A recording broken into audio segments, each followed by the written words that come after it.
বহুত লৰা ছোৱালীয়ে মোক কৈ থাকে যে চতুৰ্থ শ্ৰেণীৰ পৰীক্ষাত বিএ পাছ কৰা লৰায়ো পৰীক্ষা দিছে এতিয়া কথাটো হল আমি কোনোবাই যদি নিজকে সৰকাৰক ফাঁকি দি পৰীক্ষা দিয়ে তদন্ত নোহোৱালৈকে মুখ্যমন্ত্ৰীয়ে গম পাব নোৱাৰে কেতিয়াবা আপোনালোকে এনেকে মোক ফেসবুকত লিখে টুইটাৰত লিখে যেন মই সব গম পাওঁ কোনোবা লৰা এজনে যদি বিএ পাছ কৰিও নিজৰ যোগ্যতাটোক লুকুৱাই পেলাই চতুৰ্থ শ্ৰেণীৰ পৰীক্ষাত আবেদন কৰে মুখ্যমন্ত্ৰীজনে কেনেকে গম পাব আপোনালোকে খবৰ দিব আপোনালোকক আমি সুবিধা দিম যে এনে যিসকল লোকে আপোনালোকে দেখিব যে লিখিত পৰীক্ষাত পাছ কৰিছে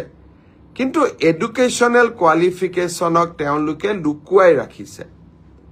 আমি সুবিধা দিম আপোনালোকক অভিযোগ দিয়াৰ বাবে